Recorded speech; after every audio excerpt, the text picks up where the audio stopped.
რაც დაიწყო ირაკლი კობახიძემ, ყოველ შემთხვევაში განცხადებების დონეზე თქვენ სტრატეგია ახსენეთ, ის ხშირად იმეორებს ბოლო დროს ინტერვიუებში, რომ კორუფცია ჭამს სახელმწიფოს, ამიტომ ისინი იქნებიან შეურიგებლები, უკომპრომისოები ამ ბრძოლაში და რამდენიმე, ასე ვთქვათ, საჩვენებელი დაკავება, დაჭერები უკვე ვიხილეთ. რატომ არ არის თქვენთვის დამაჯერებელი, რომ ეს არის სისტემური ბრძოლა კორუფციის წინააღმდეგ და რა შემთხვევაში დაიჯერებდით, საიდან უნდა დაიწყოს ქვეყანამ ეს ბრძოლა? თუ ეს გულწრფელია? ნამდვილად არ ვფიქრობ, რომ ეს გულწრფელი ბრძოლა არის. ამ საჩვენებელ პროცესებს არავითარი კავშირი არ აქვს კორუფციასთან, რეალურ ბრძოლასთან. იმიტომ რომ კორუფციის წინააღმდეგ ბრძოლა არ არის ერთი-ორი საჩვენებელი პროცესი. ჩვენ ამას უნდა ვუყუროთ დინამიკაში და ვხედავთ, რომ წლების განმავლობაში პირდაპირ არის ანგარიშები, ეს არ არის ჩემი შეფასება, პირდაპირ არის დასკვნები, რომ საქართველოს უკვე რამდენიმე წელია უბრალოდ შეაჩერა ანტიკორუფციული პროგრამები.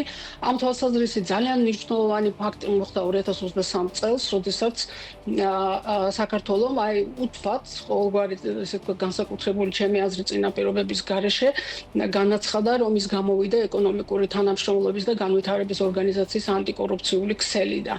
ანუ საქართველოს არის ერთადერთი ქვეყანა აღმოსავლეთ ევროპაში და ცენტრალურ აზიაში, რომელიც ამ ქსელიდან გამოვიდა ერთადერთი მოტივით, რომ არ დაქვემდებარებოდა დამოუკიდებელ მონიტორინგს ანტიკორუფციული პროგრამების განხორციელების პროცესში. და ევროპის, ესე ვთქვათ, კომისია, ევროპის საბჭო მუდმივად მოითხოვდა საქართველოსთან, მათ შორის, ესე ვთქვათ, სხვადასხვა ანგარიშებში, რომ დაბრუნებოდა საქართველოს ამ მექანიზმს.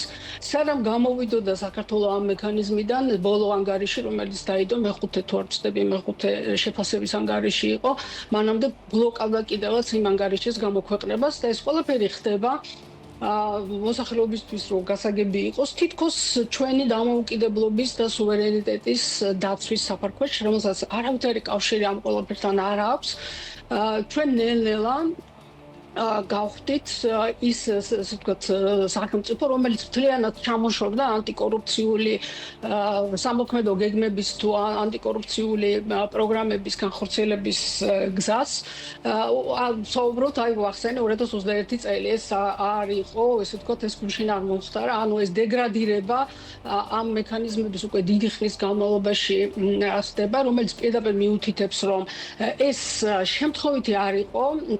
უფრო მეტსაც ერთ არგუმენტს დავამატებ კიდე, რომ მაგალითად ევროპის საბჭო მოითხოვს, რომ საქართველოს ანტიკორუფციულ ბიუროს ქონოდა დამოუკიდებლობის მეტი გარანტიები და ასე შემდეგ, მიუხედავად იმისა, რომ ამ გარანტიების და ამის ფონზე ხდება ის, რომ ანტიკორუფციული ბიურო კორუფციასთან ბრძოლის ნაცვლად ხდება არასამთავრობო ორგანიზაციების და მედია ორგანიზაციების სადამსჯელო მექანიზმი. ანუ ამაშიც კი ვხედავთ რაღაც დონის, ესე ვთქვათ, უტიფრობას, როდესაც ნაცვლად იმისა, რომ ინსტიტუტები, რომელიც კორუფციას უნდა ებრძოდეს, რეალური საქმით იყოს დაკავებული, ისინი თავისუფალი დამოუკიდებელი ინსტიტუტების კონტროლის ფუნქციით აღიჭურვენ. ანუ ამაშიც ჩანს, რომ კორუფციასთან ბრძოლა, რომელიც ახლა თითქოს არის გამოცხადებული, მას არავითარი კავშირი არ აქვს იმ სისტემურ მექანიზმთან, რომელთაც სხვადასხვა ქვეყანა